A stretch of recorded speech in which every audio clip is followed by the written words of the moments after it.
Hello, Dr. Brad Hulsebus here, and welcome to another edition of Ask the Chiropractor. Ask the Chiropractor is my little podcast that I do when someone has a question about chiropractic or chiropractic care. I try to answer. I'm a chiropractor here in Rockford, Illinois. I'm a proud graduate of Palmer College of Chiropractic, and I'm happy to be the team chiropractor of the Rockford Ice Hogs. Let's dive into it.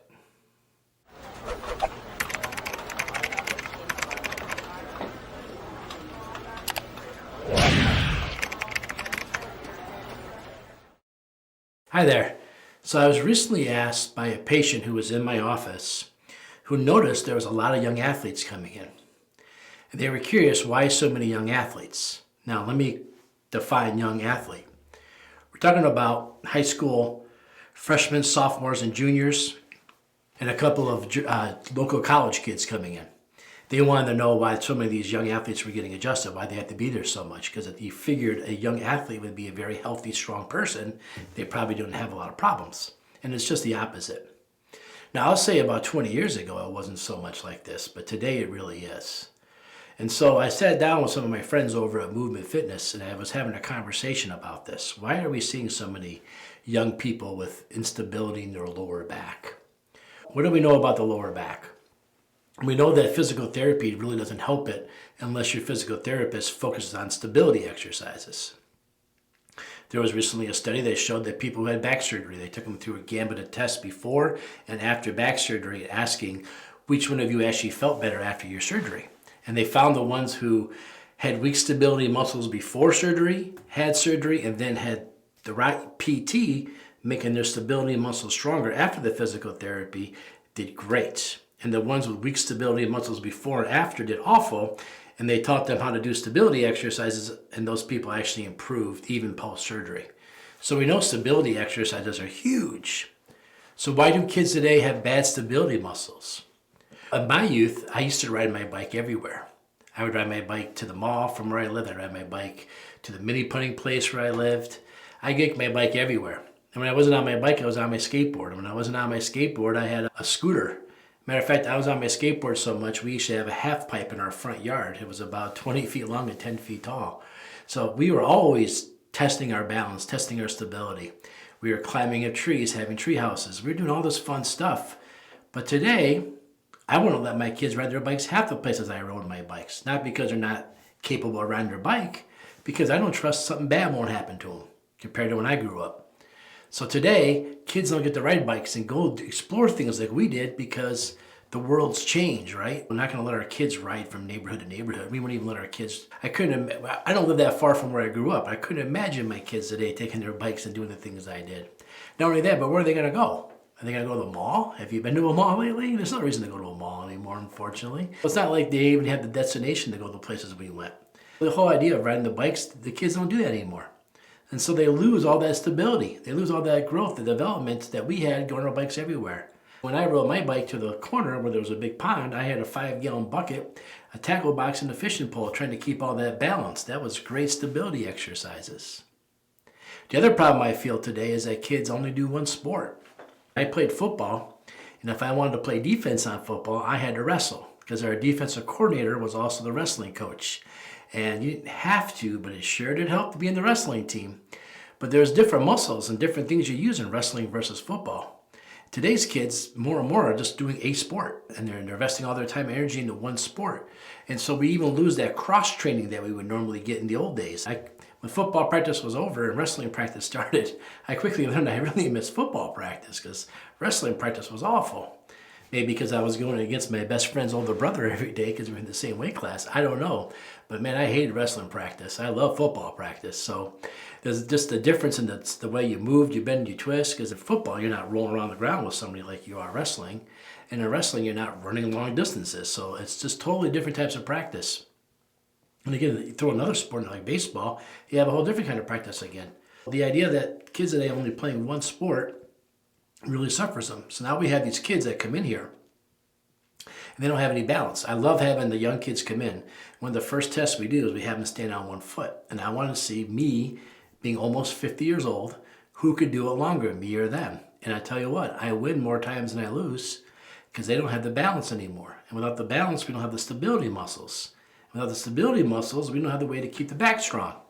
So I have all these volleyball players, football players, basketball players, especially those that run on hard surfaces like the volleyball and the basketball players. They're coming here all the time complaining about their lower back pain and how their lower back hurts because they just lack all the stability. I have other kids that come in here, and it's apparent to me they don't play any sports at all or ride their bikes at all, and they just sit around all day and they don't have any stability at all. They can't last at all in that balance test at all.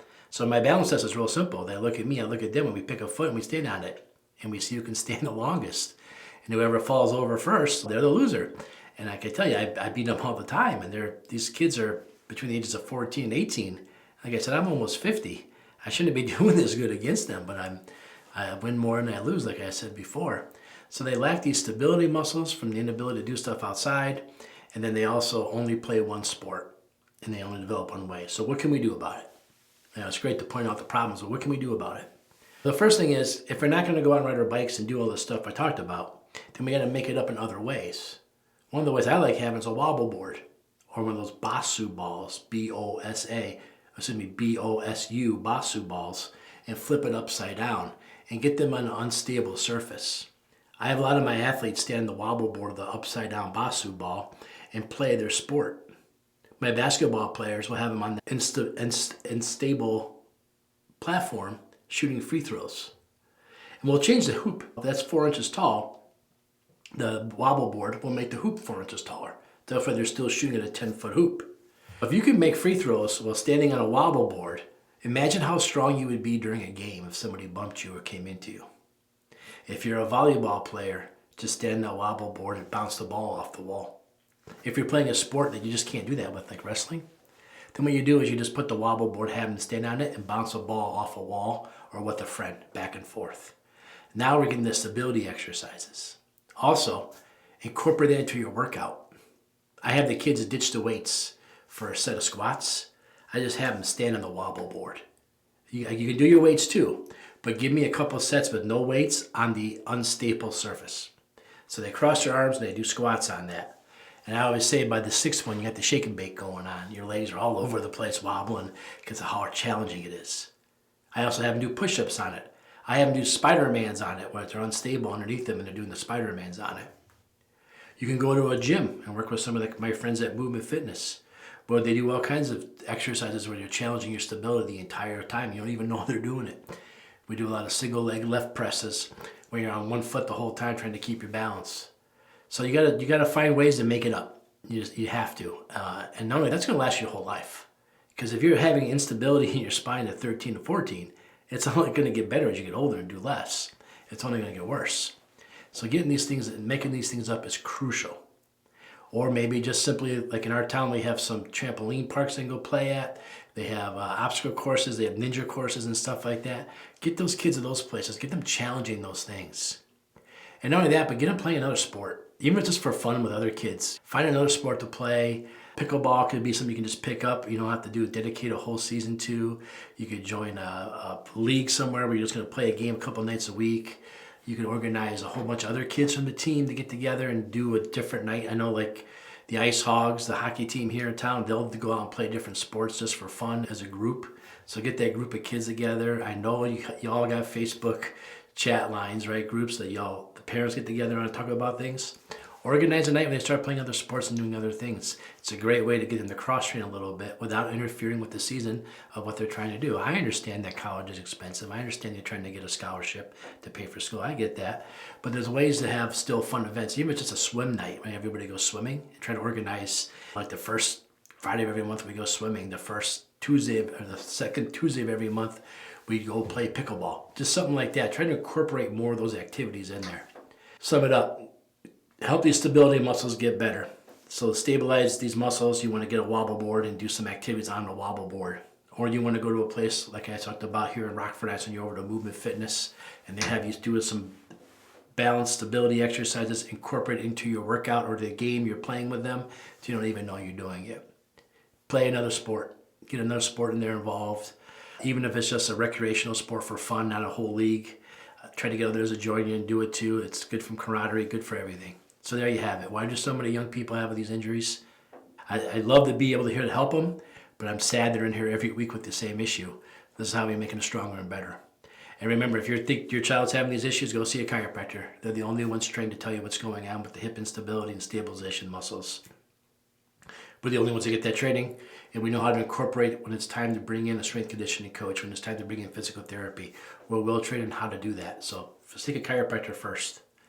And remember, if you have a question about chiropractic or chiropractic care, always ask a chiropractor. We're the only ones that really study chiropractic. We're the only ones that really know the answer. All right, everybody, if you have a question for me, go to my website. You'll see links below to everything. Take care, and thanks for tuning in.